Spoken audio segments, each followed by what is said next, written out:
Hello, everybody. Welcome to JPD Weekly. I hope you are doing well.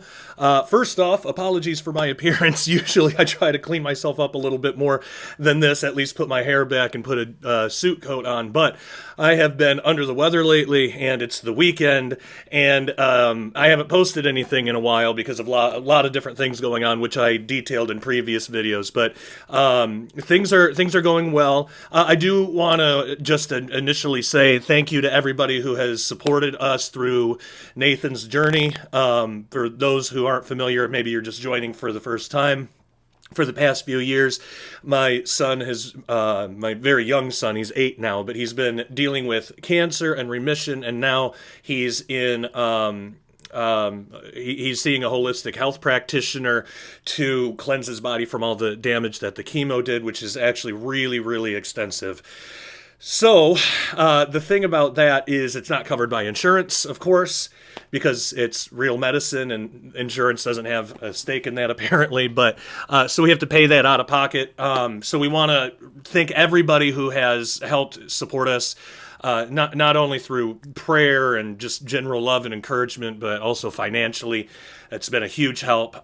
For those, if you want to know how you can help, if you want to help Nathan, best way to do it is just look in the links in the description below. I believe there should be a PayPal address there. And actually, Christina just put up a post on my Facebook. Oh, that's another thing I wanted to talk about real quick, too, why I haven't been on Facebook as much. But Christina posted something on my wall about all this, and I'll just read it because it gives all the information on how to donate if you want. But she wrote, "Josh and I are so thankful for everyone over the years who has been there for us regarding Nathan. He is alive today because of all your generous support. Nathan now goes in for a holistic, completely natural and clean detox every week to undo the leftover damage done by the years of chemotherapy on the long road of recovery, which, as you can imagine, is very costly. Real holistic, all-natural medicine tends to be. Insurance, of course, doesn't cover any of this, but like we tell Nathan, we refuse to put a price on his health. Nathan is getting better every day and loves his new natural health regimen. If you feel led to help us with Nathan's detox, we would be extremely grateful. The best way is either through PayPal or Cash App, and we also have a P.O. box listed below, and of course, we value everyone's prayers. Thank you so much for helping keep our little guy around. Nathan loves you all." And then the PayPal link is paypal.me/Josh Peck Disclosure. All one word. JoshPeckDisclosure. And then the Cash App is the $ Josh Scott Peck. All one word. JoshScottPeck. And then our P.O. Box is Josh and Christina Peck. P.O. Box 396, Crane, Missouri 65633. The easiest way is through PayPal, but I just wanted to get that out of the way first, and I wanted to thank everybody who has helped and who's kept us in prayer and who's been able to help financially as well. Also, Facebook. Those of you who follow me might have noticed I was on Facebook pretty much posting every day, and then I just stopped out of nowhere. A lot of that. Okay, so we can probably all agree one of the most annoying things that people do on Facebook is when they say, they put on their last post, right? This is my last post because of all the bickering and all the fighting here on Facebook. You know, you're all terrible, goodbye. And then they're back in a couple of months to just complain about it more. Well, I didn't want to do that. I didn't leave some big announcement on it. Mainly, I'm going to be using Facebook just for ministry purposes, and I'm probably not even going to be posting that much, if at all. I'm going to have Christina post on my behalf, and then probably another good friend of mine that's going to be helping with Daily Renegade going forward. So a lot of these inconsistencies in videos and stuff should smooth out over the course of the next couple of weeks or so, or a few weeks, hopefully. So keep us in prayer about that. But mainly it was really for me. I don't like going into things that are going to tempt me into some kind of sin, especially things that I'm vulnerable on. And one thing I'm vulnerable with is finding it easy to lose my sense of love for people when I'm annoyed by something that they post, you know? Because when you look at a post, you're just seeing words. You're not seeing an actual human being. You're not thinking of it as that. You almost get into this thing where you think of it as a competition or something, and I can't stand that for me. So it's not because of things other people were doing. I mean, to a point it is. I also started to think, how effective am I being on Facebook? I cannot remember a single time on Facebook. Okay, so we put up a post, and it's because we want to either tell somebody about something or convince somebody about something. And usually for me, I mainly was trying to tell people, look, we need to love each other more. How important love is and how easy it is for us to fall into these bickering fits on social media. And even on that, I would get pushback. And I realized, this is a really basic thing. I'm not changing anybody's mind here, because I can't remember a single time even on Facebook where I've heard where somebody said, Josh, I thought this certain way about this certain theological issue or whatever, and because of your post, I've changed my mind. I've just never seen it. Now on YouTube that happens sometimes, not in the comments, but I'll get emails from people saying, hey, I watched this video and you make a really good case. This is something I'm going to be looking into more. I might be leaning in this direction now. So I still want to utilize Rumble and YouTube and video things, but when it comes to text-based stuff that's not like a book, but just a free paragraph out there on Facebook, people don't really seem to value it. And they don't seem to have their minds changed by it. The people that agree with me are the people that already agreed with me anyway. And the people that disagree are the people that already disagreed with me anyway. The only difference is now they're both voicing their opinions as strongly as possible, and it inspires a big clash, and it's just Christians fighting against Christians. So I didn't like that. I didn't like how ineffective it seemed to be, and how, if anything, it seemed to trigger in people more of that same sin that I'm worried about in myself, which is getting annoyed with people because they have a different opinion or because they're expressing their opinion in an annoying way, and I want to remove myself from that as much as possible. Those of you who know my backstory, for a little while there, years and years ago, this was before I was in public ministry or anything, but for a little while there, I was kind of an internet troll, and I would get sarcastic with people, and I'd get mean and nasty, and just a lot of the stuff that I see now. And I don't want to be tempted back into that. So I'm not really going to be using Facebook or Twitter beyond anything except ministry stuff. Well, like posting about Nathan where people can donate, or if I got a new book out or something, I might have Christina share a link. Or a new video, maybe I'll have Christina get on my social media accounts and share a link or something. But beyond that, I don't have it in me. I don't want to not love people. I don't want to fall into that. And I'm in ministry because I genuinely do love people. I love you guys. I want to help in any way that I can. And I don't want to be an excuse for somebody to fall in the same kind of sin and just cause division and stuff like that. I don't want to have anything to do with that. So that's why I haven't been on Facebook as much. But that also does motivate me to put more updates like that in these videos. And I've mentioned this on Daily Renegade and stuff on the website, which, by the way, if you want the full version of this video and all the videos that we have, head on over to dailyrenegade.com and get a membership. You can even get a free trial. It's only it's free. You get a full week. And then if you want a membership, if you want to help support us, we have a weekly thing that's like $10 a month, and then we have a yearly thing that's $100. And if you get the yearly thing, you're actually getting 2 months free, because a full 12 months would be $120. So that's the better deal if you can do it. But you can find all that content there, and I like putting more update stuff for the paying members rather than just out there for free. When you find something for free, it's really easy for people to not find value in it. Like if you have, say, a brand new book came out and it's $1.50, and this other brand new book came out on the same thing. Let's say they're both on ancient Egypt or something, and it's $19.99. Most people statistically are going to go with the $19.99 one because they feel it's of more value, even if the $1.50 one may have better content in it. So and usually if it's $1.50, it probably is not going to have better content. But they don't. People don't tend to look at that. That was kind of the idea behind the whole membership thing at Daily Renegade. is I want to create a community where people can go and be safe from all the trolling and the nastiness. And usually people are not going to pay $10 a month or $100 a year to go troll a website. Trolls aren't going to do that. They're actually not that invested in it. It seems like they are, but they'll only do it for free. That was a big reason behind the membership thing. Also, because it does cost money to keep a website going, especially one that's housing this many videos, this many hours of content. What I would like to do eventually, and I'm still working this through with God to figure out how exactly it's going to work, what this kind of new model would look like. But eventually what I'd like to do, and keep me in prayer, this is something that at this point I'm just kind of thinking about, and I'm trying to weigh out the options and see what's best, because if we do this, we have the trolling problem. But, anyway,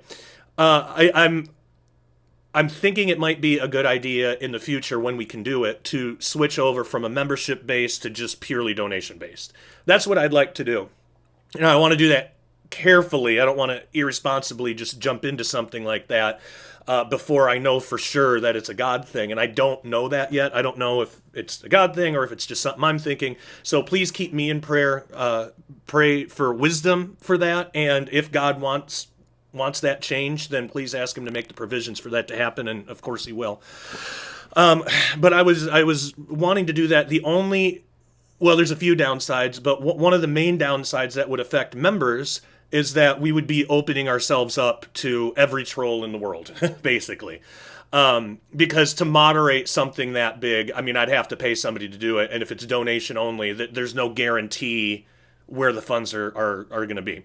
So, that could potentially be an issue. Either that, or I just don't have any communication on the website at all, but then that kind of defeats the purpose of having this community. Because right now, the way it's set up, paying members can go on the website, they can talk to one another, they can interact, and there's just no trolling. Just nobody does it. I have, since starting this, years ago, since starting Daily Renegade, I have not had one complaint from one person, from one paying member, saying that they're being trolled by somebody on the website. So, and it's because you can't get into the website unless you pay. Again, we do have this free trial thing, but still, that's limited, and it hasn't happened. So that's one concern of mine, but that's something that we're sort of thinking about. Is how can we get this to donation only? If so, what would that look like? The upside is, if I do donation only, I can go to Subsplash, and then we can get, which it still does cost a lot of money, so we would have to know that the donation money is there. But I can go to Subsplash, and we can get a TV app, and Roku, a phone app. We can get all that stuff. The only reason we don't have that is Subsplash does Skywatch and a bunch of other ministries. They're really good at that. Ken Johnson goes through them too. The only reason we haven't done that is because we have the paywall. Subsplash doesn't have a way to bring that into an app, or they don't have a way to do it. And I don't have the resources. I don't have the funds to be able to hire a web developer to do it. So we would have to drop the paywall and go to donation only. And then we could do it. But again, that puts us in a financial thing where we don't know if we can. Also, because of inflation, because of the extremely high cost of Nathan's medication now, it's actually more expensive now than it was before, but it's also a lot healthier and it's a lot better for him. But because of all that, I don't want to irresponsibly jump into something not knowing if we're still going to be able to support Nathan's medical needs and stuff like that. So I just ask you guys for prayer over it. Pray that God gives me wisdom in whichever direction he wants to take it. I personally don't have a preference. I just want to go with whatever God wants to do. So keep me in prayer over that.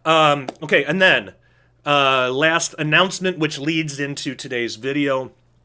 I'm going to be on Tipping Point with Pastor Jimmy Evans pretty soon. Actually, I can give you the date that I don't know if this is live or pre-recorded, but I'm going to be August 30th is the date that I have for it. And we're going to be talking about CERN. Now, I haven't been on Pastor Evans' show before. This is the first time for me. I'm really excited about it, and a big thank you to the people over there for inviting me. I will be more presentable than this, I promise. But I'm excited about it. And when I have a big new thing like that, I kind of like doing a practice test run on my own channel to kind of not only warm up, but also get some feedback from you guys on, the answers and just kind of what you think. I'll do this with presentations sometimes. If I know I'm going to go speak at a big conference, I'll kind of do sort of like a test run on my own channel. And it helps me polish up, the final draft and what the actual show would be. And when especially when somebody with such a prominent, large platform like that wants to share it with me, I want to make sure I do everything I can to give them the best show possible for this. So they actually reached out. They want to talk about CERN, which is exciting for me because I haven't really talked about this much lately. And so I wanted to go through just a few sample questions. This is not going to be like everything that the show's going to be. So don't think, oh, I watched this, I don't have to go watch the Jimmy Evans. That's not going to be it at all. I'm sure the actual show is going to be a lot more polished, a lot more thought out, a lot more information for sure. And also, this is kind of good for me to sort of test where I'm at with this material because I haven't talked about it in a few years. And I don't have any notes open right now. I only have just a couple of the questions. So, and this will be a nice blast from the past for you guys who have been following my work for quite some time. This was the very first book that that wasn't already previously released. This is my first new book that was traditionally published through Defender, and I actually wrote this with Dr. Thomas Horn, and who is awesome. I mean, he took a big chance on me doing a book with me like that, and so I wanted to kind of go through some of these and then just get your feedback. And as usual, we'll do a free version and a full version. So if you want the full version, you can go to dailyrenegade.com and get a membership, but so I'm trying to decide right now, looking at these questions, how I want to split this up. But, well, let's just get into it from the beginning. So, for those that aren't familiar with this topic, what is CERN? What is the LHC? These are actually two different things. So CERN is the governing body that decides what experiments are going to happen with the Large Hadron Collider. The Large Hadron Collider is a big particle accelerator, big particle annihilator, really. And they use this to try to figure out what the universe is made of, how it all started. Now, of course, while there are Christians that work at CERN, that work with the LHC, I've interviewed one of them myself, or maybe a couple of them, but this isn't a Christian organization. This is actually like a worldwide thing. A bunch of other countries work together on this. So it accelerates particles at extreme amounts of energy, smashes them together, and just see what comes out of the explosion, basically. Now, these are really tiny explosions. But they can tell people quite a bit about how the universe runs, how it was made. They can tell us as Christians how it was made, too, because we know God made it, and we know that a scientific experiment only gives you data. Human beings interpret subjectively the data. So scientists might use that data to say, well, see, these collisions prove that there's not a God or something. Whereas Christians can say, well, these collisions prove that there is a God. It's subjective. The data, the interpretation of the data is subjective. The scientific data is set in stone. It just is what it is. That's observation. So this goes back to what's called quantum field theory, and this is actually how the LHC works. Particles aren't exactly little tiny bits of matter like we think they are. They're not just, small little pieces of solid things. That's not what particles are. Particles are spikes in what's called quantum fields. So basically all around us there's dozens, I think 52, something like that, 57 maybe. But there's dozens of fields around. A field is just something that takes up all of space. It's like a field of, it's like a potential. Like okay, if I have the light off, in here, if I turn the light off, it's dark. That's the electromagnetic field not doing as much. Now, when I turn the light on, what's really happening, it's not just that the light goes on, it's that photons are being released. The point in space where the light bulb turns off, right above me, the electromagnetic field that's everywhere is getting excited, and the energy starts spiking. That spike in energy is the particle. That is the photon. So when this light is shooting photons all over the place, it's really that the electromagnetic field in those areas, in the areas where there's light, is being excited, and those peaks of energy are the photons themselves. When you turn off the light, the electromagnetic field calms down. It's dark. It's not as active. It might be moving a little bit. That's why you can still see a little bit when the light's off. But when you turn it on, the electromagnetic field starts energizing, I guess, is a way to think of it. It is a little difficult to explain because we're used to thinking of particles not as spikes of energy, but as little pieces of matter. But that's what it is. So every particle has an associated field. So like I said, a photon is just the particle of light. The photon is a localized energy spike in the electromagnetic field. You can't have a particle without a field, because a particle isn't exactly a particle the way we think of it. You can't have a particle independent of the field, because the particle is like the expression of the field. So kind of hard to get our heads around because it's totally different than how we were taught. But this is actually how the LHC works. And by the way, if that sounds totally crazy, quantum field theory right now is actually the most stable science, the most predictive science that we have today, the most accurate science that we have today. Again, that does not mean that the interpretations that come from quantum field theory are always accurate, but the science itself is. So this is how the LHC actually works, because what people tend to think is what happens is two particles smash together and they explode, and then the scientists kind of look at the pieces and see what the particles are made of. That's not what's happening at all. What's actually happening is these two particles smash together, and that collision creates energy that radiates into all these other fields that are everywhere. I mean, we have, for example, the gravitational field and the electromagnetic field are both coexisting in this room right now, both fields, as well as every other field conceivably.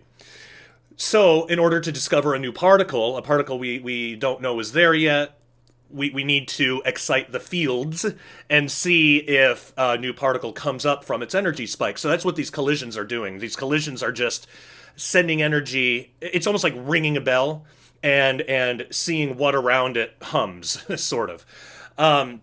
It's packing a bunch of energy into a small space so they can measure the fields and see if any new particles come out of that. Because if the energy excites that field enough, that field, that energy spike, that's the particle. That's the new particle. That's how the Higgs boson was discovered.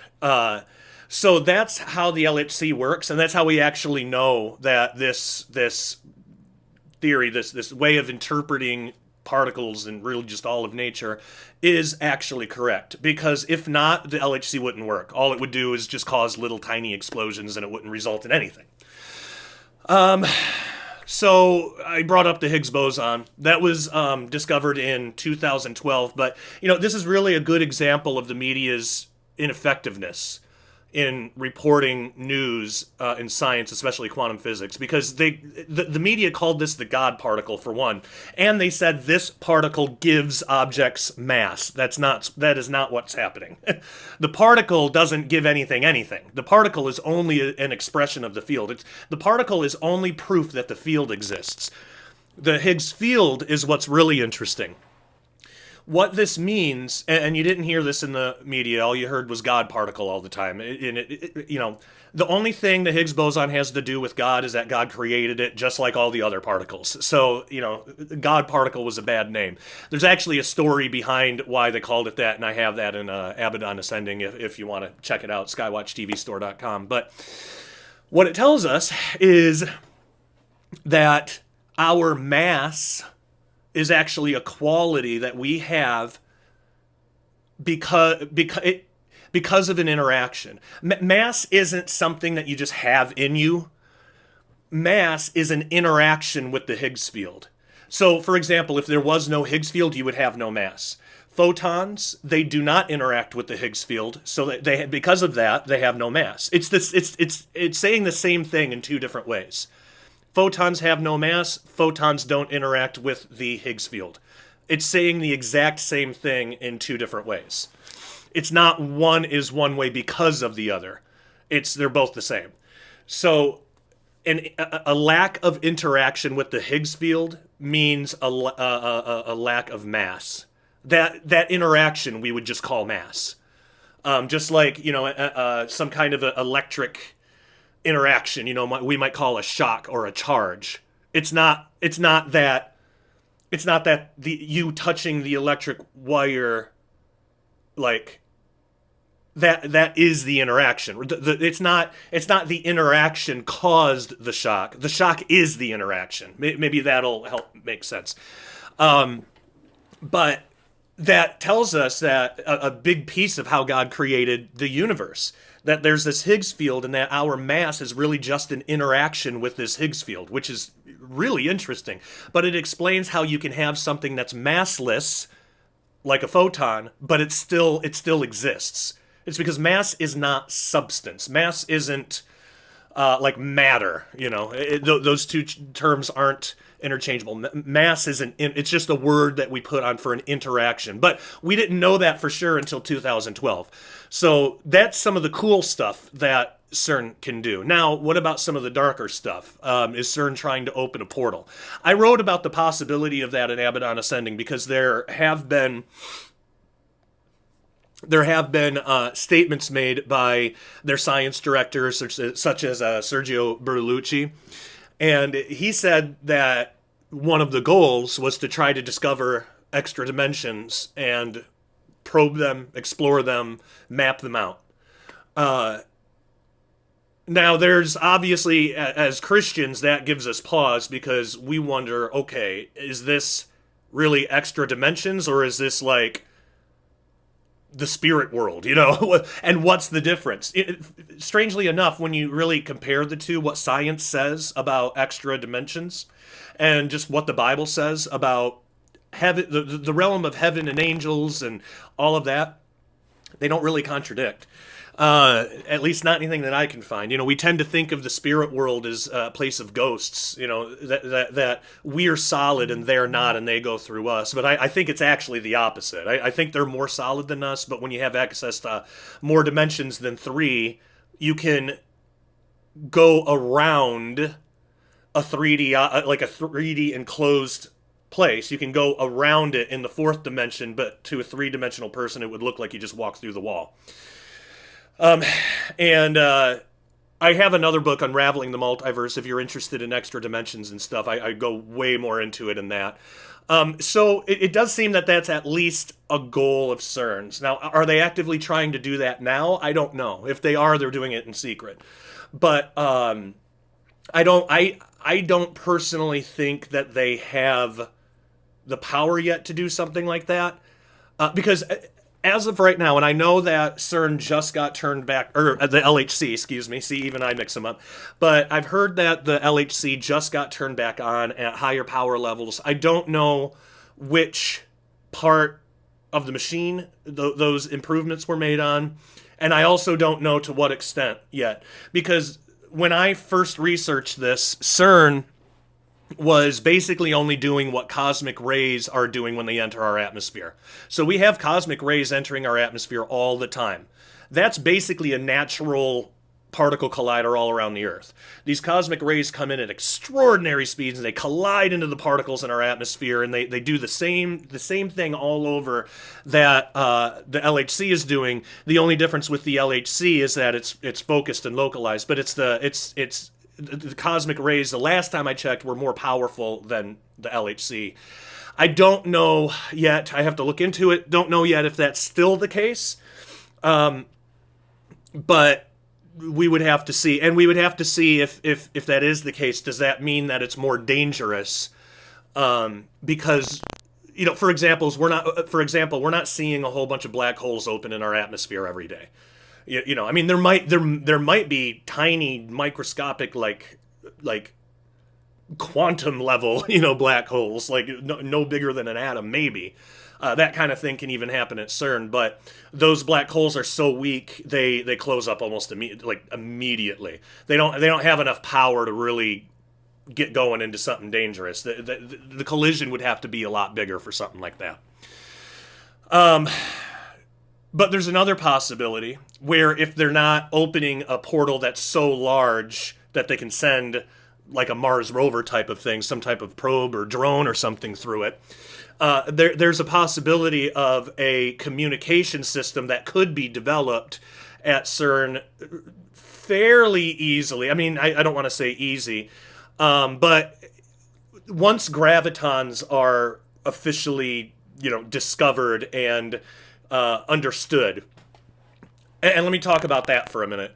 So we know gravity exists because things fall. And we know that there's a gravitational field. We can even map that out all across the Earth. But what we haven't discovered yet is the graviton, which would be the particle of the field. So, in order to get the particle, we got to excite that field and map out the particle. And so far, that hasn't, to our knowledge, it hasn't been done. There actually might be tapes at the, data tapes at the LHC that has millions of gravitons in it. It's just there's so much data and so few people that it's almost impossible to comb through. I mean, you can't comb through all of it. CERN has even outsourced it to just the general public and said, hey, here's all of our data if you want to help sift through some of this, if you know how. So there's so much data. The gravitons may have already been, at least discovered by the computer recording the collision, but we as human beings haven't actually found that yet in there. When that is found, then there's going to be an attempt to understand it as much as possible, just like with the Higgs boson. And that could lead to further understanding of how to utilize or even manipulate gravitons. Now, the thing about gravity, for decades, scientists have been wondering, why is the gravitational force so much weaker than the other forces? For example, I could put a paperclip on the table, and gravity's holding it to that table, but I can go take the weakest kitchen magnet I have and put it on the paperclip and lift it with ease. It's because the electromagnetic force is more powerful than gravity by leaps and bounds. So physicists have wondered why that is. One very strong possibility is that, and it seems that as far as the most current science can decipher, it seems as if it's the case that gravity can actually leak into other dimensions. What it means is, and when I say other dimensions, don't freak out about that. I don't mean like parallel universes where there's different versions of us. I'm not talking about that at all. I don't believe in that. I don't think there's any reason to believe in it. And actually, when you really dig down into the science and the theories behind it, it's so complicated and convoluted. It can't like a multiverse thing just can't really work. Dr. Stephen Meyer has an excellent book on that. I believe it's called Return of the God Hypothesis or something like that. But he writes about that in there. And Sean McDowell actually just recently did an interview with him that I thought was excellent. So you can look that up on YouTube if you want more information on that. So I'm not talking about that. Extra dimensions is, could there be, we have 3 dimensions, front, back, side, up, down.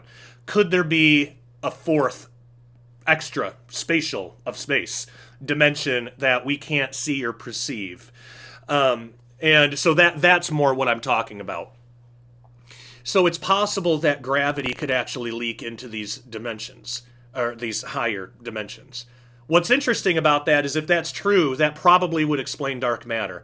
Dark matter, there's something out there that is having big gravitational effects on entire galaxies, and nobody can figure out what it is because we can't see it. Well, if fourth dimensional matter exists, which, we believe that in creation, we believe in the heavens and the earth, we believe that heaven is a created place, it's a real place. Well, if that is real, it stands to reason that could exert gravity in our dimension, even if we can't see it. So that could be heavenly constructs, that's affecting it that way. In fact, even the earth itself seems to be affecting gravity more than it should for how big it is and how much it weighs isn't the right word, but how much mass, how much of that interaction with the Higgs field, it's actually exerting more gravity than it should based on the substance of the planet. So one possibility for that is that some of the stuff that it says in the Bible might actually be true. There might be more to creation than just what we see. But what that also means, if gravitons can move freely between higher dimensions, the idea is scientists could use those to create a chain of gravitons, affect the spin of each one. So now you got a binary, you got like a Morse code kind of thing, and set up a string of gravitons, open a very small portal, a tiny microscopic one, and they are actually already, these experiments can make black holes that small, and then send the message through, and then see if we get a reply. That's an idea that's been proposed. It was actually the first I heard about it was in a Brian Greene documentary, and I forget the name of it, but I have it listed in the book. But he talked about that. As far as I know, nothing like that's been developed yet, but still, it's a possibility. It's something that scientists are considering. Well, would that be, if that's, higher dimensions, would that be sending a message to angels, to fallen angels, to demons, to God, to what? And that brings us to Revelation 9. So in the book, I talk about Revelation 9. This is the opening of the bottomless pit where all these horrible locust demonic creatures come out and attack people who don't have the seal of God on their foreheads, people who haven't submitted to Jesus. They don't kill them, but they attack them very severely for 5 months. Well, how does that abyss get open? In Revelation 9, it says that a key was given to the angel of the bottomless pit. Well, that's what's happening on the spiritual side. What's happening on the physical side? What leads to this? It seems like there comes a point throughout human history where God says, enough's enough, I'm going to give you exactly what you want. So I think of the Tower of Babel. Now, the Tower of Babel, God told everybody to, scatter, inhabit the world, populate it, all that. But they decide not to. They all congregate to one part of the world, and they decide to build this big tower. Now, in extra biblical texts, it says the reason for this was to basically kill God before they could kill them with another flood. They were believing Nimrod instead of God. And they wanted to petition the old gods for help. They wanted to basically worship these old gods again that caused so much trouble in the flood. Well, it got to the point where God said, fine, enough's enough. He scattered them around the world, gave them all different languages, and you get to have the false gods that you want. And that's why even today we have all these different religions all around the world, all worshiping these different gods that aren't Yahweh. Well, these are all likely fallen angels taking on the persona of some kind of god. So we had that happen back then. It seems like this is another version of that where, for whatever reason, people are not repenting. They're going after false gods. I mean, it even says they repented not of their idol worship and sorceries and things.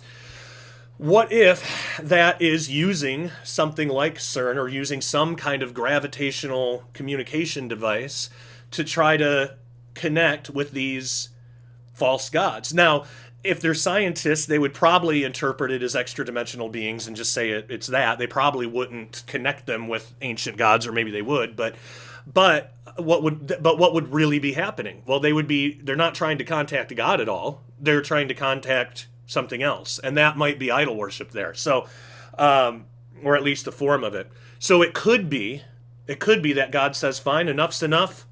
Then the angel of the bottomless pit is given the key and allowed to open it, and it opens, and then Abaddon and all of his minions come out and attack everybody.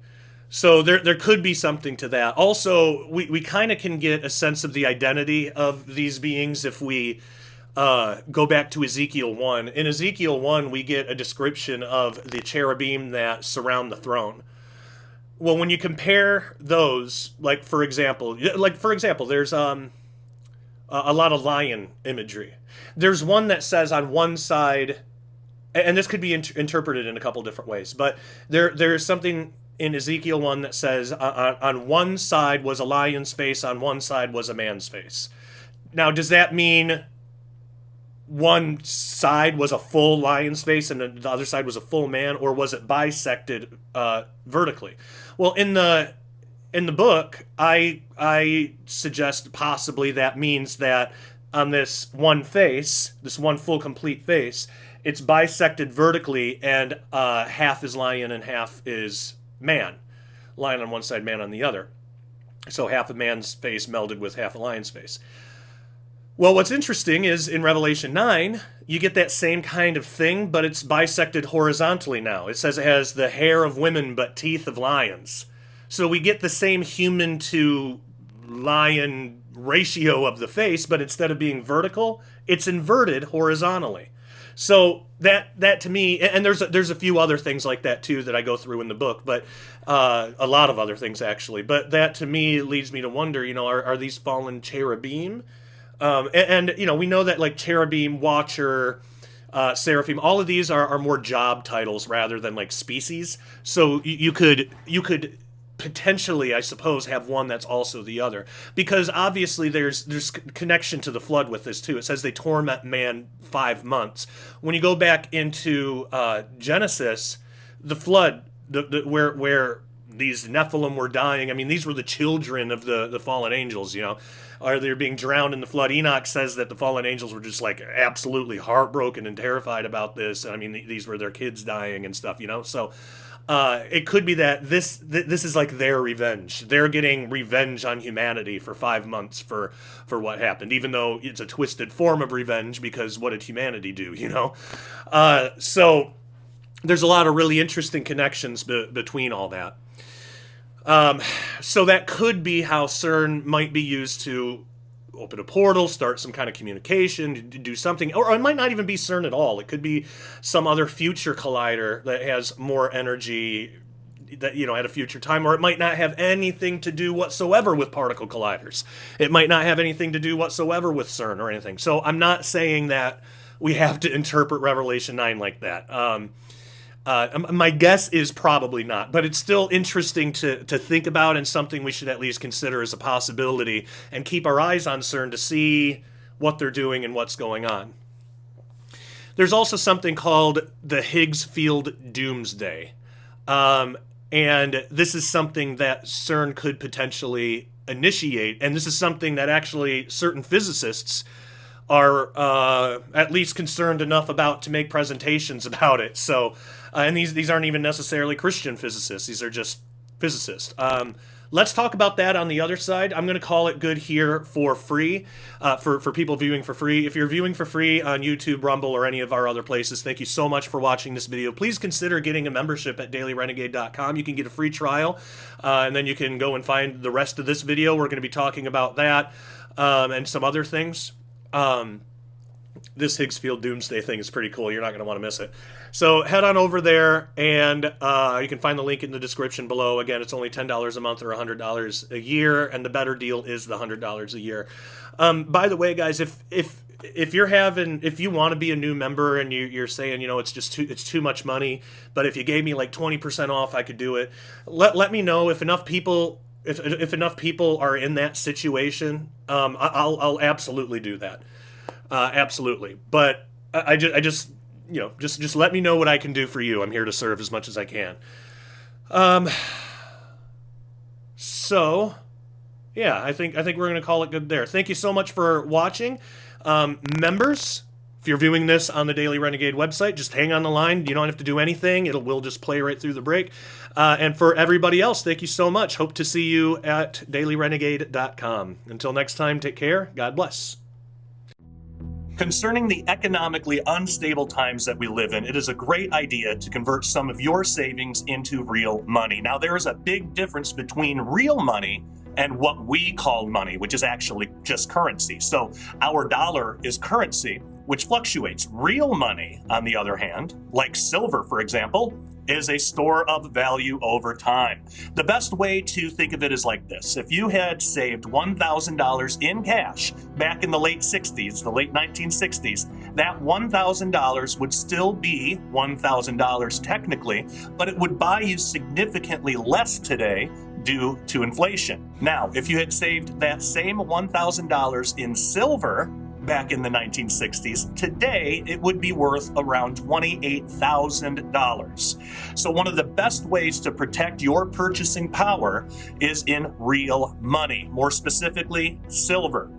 You can buy and have the metal shipped discreetly to your door, and what most people don't know is that you can actually convert your IRA or even a 401k into physical silver rather than having all of your life savings tied up in the paper fiat system, which is subject to hyperinflation. Go to dailyrenegade.com and click on the Cornerstone Assets Metals banner. This is the only company that I personally trust with this kind of thing.